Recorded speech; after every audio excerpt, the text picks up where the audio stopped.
რიგ ბრენდირებულ ქსელებში საწვავის პასის საშუალოდ 2-5 თეთრი შემცირდა. ამის შესახებ ინფორმაციას ნავთობპროდუქტების იმპორტიორთა კავშირი ავრცელებს. მათი განმარტებით დღეისათვის საწვავის საშუალო საცალო პასები ბრენდირებულ გასამართ სადგურებზე შემდეგია. რეგულარის ტიპის ბენზინი 2 ლარი და 40 თეთრიდან 2 ლარსა და 55 თეთრამდე მერყეობს. პრემიუმის ტიპის ბენზინი 2 და 55, 2 და 65, სუპერის ტიპის ბენზინი 2 და 66, 2 და 77. ევროდიზელის საწვავი კი 2 და 62, 2 და 79. საწვავის პასის შემცირება მოხდა ასევე არაბრენდირებულ გასამართ სადგურებზე, სადაც საწვავის პასი 15-20 თეთრით ნაკლებია. ამასთან როგორც ასოციაციაში აცხადებენ, საერთაშორისო პასებთან და დოლართან მიმართებაში ლარის გაცვლით კურსთან დაკავშირებით საწვავის პასი მიმდინარე ეტაპზე სტაბილურობა შეინარჩუნებს. კოტრდებით გაყიდვები 80%-ით შემცირდა. ვფიქრობ, თავი დავანებოთ ავეჯის გაყიდვებს. ასე ხმიანებიან BMG-სთან საუბრისას საბაში დასაქმებულები 2019 წელს ამოქმედებულ ეგრეთ წოდებულ საბანკო რეგულაციების ეფექტს და წლის განმავლობაში გაუფასურებული ეროვნული ვალუტის გავლენას მათ საქმიანობაზე.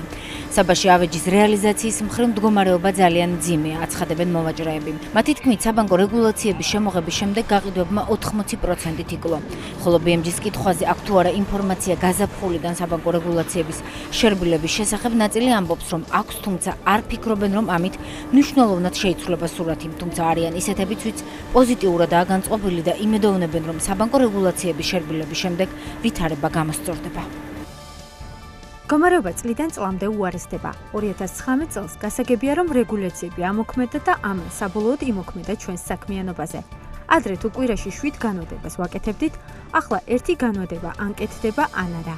ყველაზე მარტივად განვადებას კრედო აკეთებს, თუმცა საპროცენტო განაკვეთი და ვადები მომხმარებელთა უმრავლესობისთვის მიუღებელია.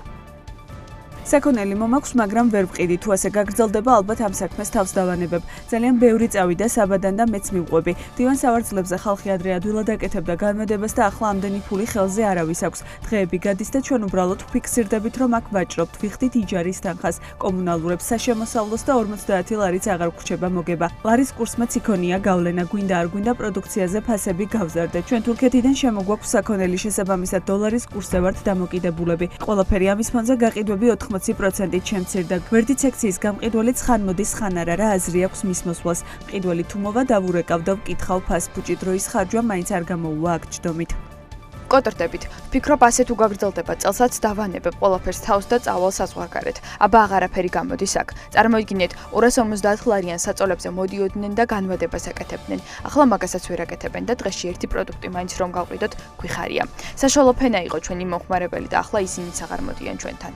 ჩვენ ქვემოთ გვქონდა მაღაზია, იჯარა პირველ სართულზე უფრო მაღალი არის, 1 კვადრატული მეტრი 16-18 დოლარი, აქ ზემოთ კი 11-13 დოლარია. ამიტომ აქ ამოვედით, მაგრამ იმდენად გაგვიჭირდა გაყიდვებში, რომ რამდენიმე ხნის წინ საბას ადმინისტრაციამ დაგულუქა იჯარის გადასახადის ვადაგადაცილების გამო. ჯარიმაც გადავიხადეთ და რამდენიმე დღე ვერც ვაჭრობდით. ჩვენ რა გავაკეთოთ? ვცდილობთ ოჯახებში საჭმლის ფული შევიტანოთ და არ გამოგვდის. გაყიდვების შემცირებაზე საუბრობენ საყოფაცხოვრებო ტექნიკის რიტეილერების გრანდ ელექტრონიქსის კომერციული დირექტორის განცხადებით, ჯამში გაყიდვები დრამატულად შემცირდა, რადგან მათი 70-80% განვადებებზე მოდიოდა. 2019 წელს ამოქმედებული საბანკო რეგულაციების შემდეგ კი განვადებები მნიშვნელოვნად შეიზღუდა. გიორგი ჭედია რეგულაციების დაანონსებული შერბილების მოლოდინშია და აცხადებს, რომ ამ გადაწყვეტილების გარეშე ბიზნესი ინვესტირების გაგრძელებას ვერ მოახერხებს. შესაბამისად, ვერ შექმნის ახალ სამუშაო ადგილებს. მსგავსი პრაქტიკით მუშაობა საკმაოდ ცუდ გავლენას ახდენს ბიზნესზე. თუ კი შემსუბუქდება რეგულაციები, რა თქმა უნდა, მივესალმებით ამას. გაზრდილი გაყიდვები მოგცემს ბიზნესის განვითარების საშუალებას და ეს კიდევ უფრო მეტად მოგცემს იმის საშუალებას, რომ დავასაქმოთ უფრო მეტი ადამიანი. თუმცა თუ კი კიდევ უფრო, ამ რეჟიმში თუ კი გავაგრძელებთ მუშაობას და თუ კიდევ უფრო მეტად დამძიმდა, ეს იძულებულ გავხდით, რომ მაქსიმალურად შევამციროთ დასაქმებულთა რაოდენობა. 14 წლამდე ასაკის ბავშვი სათამაშოების ზედამხედველობას დაექვემდებარება. ამის შესახებ მთავრობის მიერ დამტკიცებულ სათამაშოების უსაფრთხოების შესახებ ტექნიკურ რეგლამენტში აღნიშნული. დოკუმენტის თანახმად რეგლამენტი ადგენს სათამაშოების უსაფრთხოების წესებს. ტექნიკური რეგლამენტი ვრცელდება პროდუქტებზე, რომლებიც დაპროექტებულია ან განკუთვნილია 14 წლამდე ასაკის ბავშვებისთვის. 1 მარტიდან მშენებლობებთან დაკავშირებულ საკითხებს თბილისის მერია ერთი ფანჯრის პრინციპით მოემსახურება. ამის შესახებ თბილისის მერმა კახა კალაძემ დედაქალაქის მთავრობის ხდომაზე განაცხადა. მისი თქმით, შეიქმნება სიპი ურბანული განვითარების სამსახური, რომელიც მომსახურებას ერთი ფანჯრის პრინციპით გასცემს.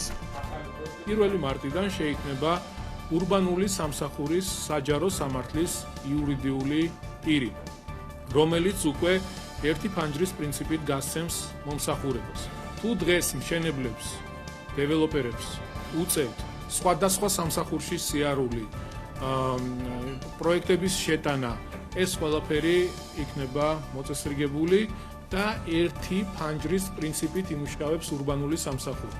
ეს ხარისხობრივადაც ძალიან მაგარი იქნება, მოგცემს შესაძლებლობას, რომ უფრო გამართული პროექტები გავცეთ, ნებართვები და ასევე ის დაგვიანებები, რომელიც პრობლემას წარმოადგენდა, იქნეს მოწესრიგებული.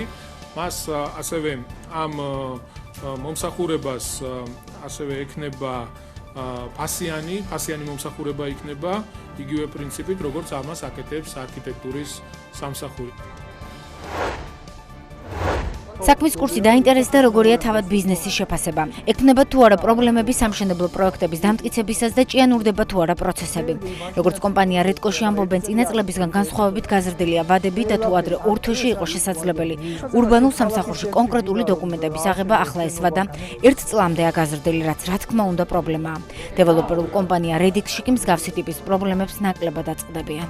მერიის ეს ნაწილი რომ ვთქვათ, ვერ მუშაობს ისე, როგორც უნდა მუშაობდეს, იმიტომ რომ დროში გადაწყვეტილებების მიღება იწელება კონკრეტულად ურბანულ სამსახურთან, ერთ კონკრეტულ განაცხადზე, რომელიც შეეხება გარანტიანის რეგულირების გეგმას და მის დავალებას, ეს პროცესი საკმაოდ დიდხანს გაჭიანურდა, თუმცა დროში მიმდინარეობს ეს პროცესი, რაღაც შედეგებს მივაღწიეთ, თუმცა ეს პროცესი მაინც არის გრძელვადიანი ვფიქრობ და ამისი შემცირება და ამ ვადების შემცირება, ამ ვადების ოპტიმიზაცია და ეფექტურად განხორციელება და გამოყენება ვფიქრობ, რომ არის შესაძლებელი. კარგი იქნება ერთი ფანჯრის პრინციპი, თუმცა დაჩქარებული მეთოდი, ანუ დაჩქარება პროცესების ყველა მიმართულებით შეიძლება. ეხლაც არის ეგეთი საშუალება. დიდი პრობლემები ჩვენ არ აქვს. ეს მთელ სოფლიოში ბიუროკრატია ამას უნდა შეეჩვიონ ჩვენი მოქალაქეები, რომ თუ გვინდა რომ ეს ქალაქი ხშირად ბავშვები ამბობენ უცხოეთში ნასწავლი განსაკუთრებით რომ არ შეიძლება პილესოსივით რომ ავიწოვოთ ეს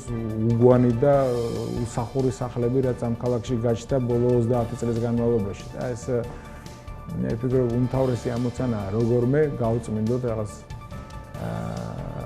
ექსტერიერი ამ სახლების მოვიყვანოთ რაღაც ფორმაში. 2019 წელს ქართულმა კომერციულმა ბანკებმა 953.6 მილიონი ლარის წმინდა მოგება მიიღეს. 2019 წლის განმავლობაში საქართველოში რეგისტრირებული 15 კომერციული ბანკის ჯამური საპროცენტო და არასაპროცენტო შემოსავალი 7.8%-ით გაიზარდა. ფინანსური მაჩვენებლების მიხედვით 2019 წლის განმავლობაში კომერციულმა ბანკებმა ფიზიკურ პირებზე გაცემული შესხებიდან 1.958 მილიონი ლარის საპროცენტო შემოსავალი, იურიდიულ პირებზე გაცემული შესხებიდან კი 1.184 მილიონი ლარის შემოსავალი მიიღეს. 2019 წელს მხოლოდ ვალუტის გაცვლის ოპერაციებიდან კომერციულმა ბანკებმა 359 მილიონზე მეტი შემოსავალი მიიღეს, რაც 2018 წელთან შედარებით 61%-ით მეტია. Coca-Cola დაინტერესებულია რეგიონში წარმოების გაფართოებით და განაგრძობს საქართველოში ინვესტიციების განხორციელებას. ამის შესახებ საქართველოს პრემიერ-მინისტრ გიორგი გახარიასა და Coca-Cola-ს ვიცე-პრეზიდენტ მაიკლ გოლდსმენის შეხვედრაზე აღინიშნა, რომელიც დავოსის მსოფლიო ეკონომიკური ფორუმის ფარგლებში გაიმართა. Coca-Cola-ს ვიცე-პრეზიდენტმა საქართველოს მთავრობის მეთაური საქართველოში კომპანიის ახალი საწარმოო ხაზის გახსნის ღონისძიებაზე ოფიციალურად მიიწვია. აღინიშნა, რომ კომპანიის მიერ საქართველოში წარმოების გაფართოება ქმნის მეტი დასაქმების საშუალებას და მნიშვნელოვანი წვლილი შეაქვს ქვეყნის ეკონომიკურ განვითარებაში. საქართველოში არსებული საინვესტიციო გარემო არის ძირითადი მოტივატორი ქვეყანაში დამატებითი საწარმოო ხაზის შექმნისა და ბიზნესის გაფართოებისთვის. ჩვენ მზად ვართ გავაგრძელოთ თანამშრომლობა საქართველოს მთავრობასთან ცირკულარული ეკონომიკის განვითარების კუთხით. ვაგრძელებთ საქართველოში კაპიტალ დაბანებებს. პრემიერ-მინისტრთან შეხვედრისას საუბარი გქონდა ბიზნესის გაფართოებაზე და ინვესტიციების გაზრდაზე, ასევე მდგრადი განვითარებისთვის ახალი ინვესტიციების განხორციელებაზე. ვიცე-პრეზიდენტმა კომპანიის აღნიშნა, რომ ის კვლავ აგრძელებს თანამშრომლობას საქართველოსთან აქვს ინტერესები რეგიონში, რომ გააფართოვოს საკუთარი წარმოება და შესაბამისად ახლო მომავალში დავიწყებთ დიალოგს იმასთან დაკავშირებით, თუ რა შეიძლება დამატებით კომპანიამ გააკეთოს საქართველოში წარმოების გაფართოების მიმართულებით. ქართულმა სტარტაპმა World Wines-მა დავოსის მსოფლიო ეკონომიკური ფორუმის ფარგლებში ღვინის ავთენტურობისა და მეღვინეობის აქტივების მართვის პროგრამა წარადგინა, რომელიც წამყვანი შვეიცარიული ფონდის CVVC-ის ინკუბატორის კონკურსის გამარჯვებულია. შეგახსენებთ, რომ World Wines-ის პროგრამა ღვინის ელექტრონული კომერციის ბიზნესსა და ღვინის ავთენტურობის და მეღვინეობის აქტივების ბლოკჩეინზე დაფუძნებულ მართვას გულისხმობს და ის $125,000 ამერიკული დოლარით დაფინანსდა. ქართულ სტარტაპს უკვე ჰყავს შვეიცარიელი და ავსტრიელი კონტრაქტორები, რომლებიც მას გაუყალბებელი ჰოლოგრამები და QR კოდებით უზრუნველყოფენ. World Wines არის ბლოკჩეინზე დაფუძნებული სოფტი, რომელიც ნებისმიერი პროდუქტის ავთენტურობის დადგენაში ეხმარება საწარმოს.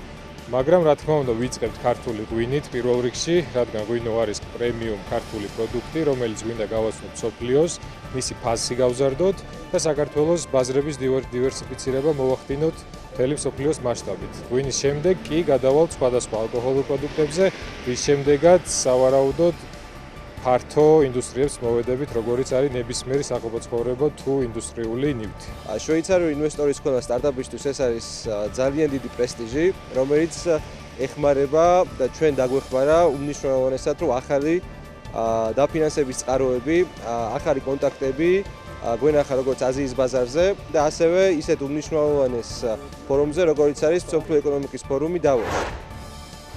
თებერვლიდან საქართველოს აეროპორტების გაერთიანების დირექტორი გიორგი ჩოგოვაძე თანამდებობას დატოვებს. ამის შესახებ BMG-ისთვის გახდა ცნობილი. ჩვენივე ინფორმაციით გიორგი ჩოგოვაძე საქმიანობა სავარაუდოდ ჯანდაცვის სამინისტროში გააგრძელებს, თუმცა რა პოზიციაზე ჯერჯერობით უცნობია.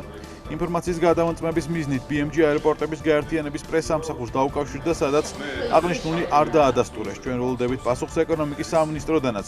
BMG გიორგი ჩოგოვაძესანაც ცდილობდა დაკავშირებას, თუმცა ის ჩვენ სატელეფონო ზარებს არ პასუხობს. შეგახსენებთ, გიორგი ჩოგოვაძე საქართველოს აეროპორტების გაერთიანების დირექტორი 2019 წლის იანვრიდან იყო. 2019 წლამდე მას ტურიზმის ეროვნული ადმინისტრაციის ხელმძღვანელის პოსტი ეკავა. ზურაბ აბაშიძე კარასინთან შეხვედრისას რუსეთთან ავიამიმოსვლის აღდგენასთან დაკავშირებით დამატებით ცნობებს ელოდება. ამის შესახებ რუსეთთან ურთიერთობის საკითხებში საქართველოს პრემიერის სპეციალურმა წარმომადგენელმა BMG-სთან საუბრისას განაცხადა. მისი თქმით, გრიგორი კარასინთან მორიგი შეხვედრა სავარაუდოდ მიმდინარე წლის მარტის დასაწყისში გაიმართება. შეგახსენებთ, რომ საქართველოსა და რუსეთს შორის ავიამიმოსვლა გასული წლის 8 ივლისს შეწყდა. მას შემდეგ გასული წლის ნოემბერში რუსულმა მედიამ გავრცელა ინფორმაცია, რომ ორ ქვეყანას შორის ფრენები სავარაუდოდ 2020 წლის პირველ ნახევარში აღდგებოდა. შვეიცარიული კომპანია SGS-ის მიერ საქართველოს-რუსეთის საზღვარზე ტვირთბრუნვის მონიტორინგის დასაწყებად სისტემის გამართვა ისევ გრძელდება. ეს განცხადება ზურაბ აბაშიძეს ეკუთვნის. მისი ინფორმაციით, შვეიცარიული კომპანიის ანგარიშზე მხარეებმა შესაბამისი თანხა უკვე გადაიხადეს, თუმცა ეს არასტანდარტული პროექტია და დიდი ძალისხმევაა საჭირო იმისთვის, რომ იმპლემენტაციის ეტაპზე გადავიდეს.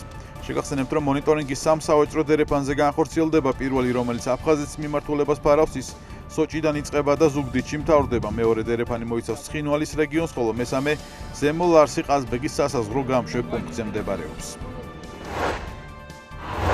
მერიამ პარლამენტის წინ არსებული ტერიტორიის რეაბილიტაცია დაიწყო. თბილისის მერმა კახა კალაძემ აღნიშნულთან დაკავშირებით მთავრობის დღევანდელ სხდომაზე განცხადება გააკეთა და განმარტა, რომ პროექტი ჯერ კიდევ 2019 წლიდან იგეგმებოდა და განხორციელება დღეიდან დაიწყო.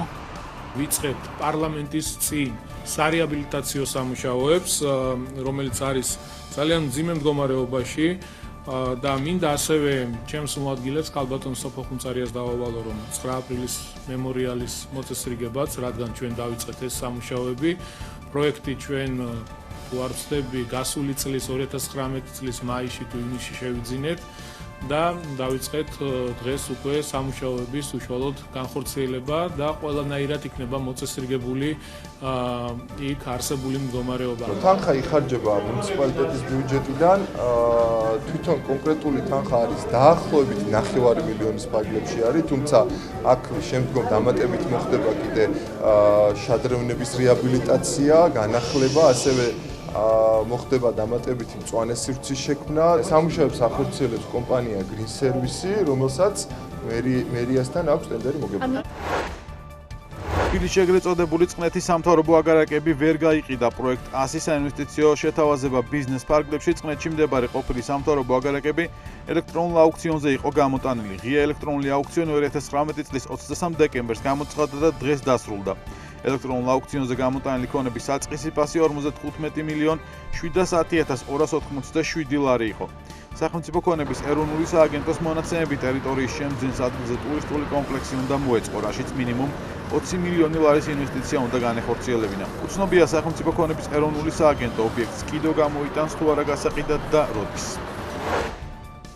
ნარინჯის სფერი რთველი დასრულდა. სოფლის მეურნეობის სამინისტროს ინფორმაციით 2019 წელს საქართველოში მანდარინის განსაკუთრებულად მაღალი ხარისხის მოსავლით გამოირჩეოდა. წინასწარი ინფორმაციით მოსავლის რაოდენობამ 50,000 ტონას გადააჭარბა, ხოლო ექსპორტმა გასული წლის სექტემბერ-იანვრის თვეში 31,000 ტონა შეადგინა, რაც 5%-ით აღემატება 2018 წლის ანალოგიური პერიოდის მაჩვენებელს. მათივე განმარტებით ექსპორტი რუსეთში, უკრაინაში, სომხეთში, ბელარუსში, ყაზახეთსა და ყირგიზეთში განხორციელდა.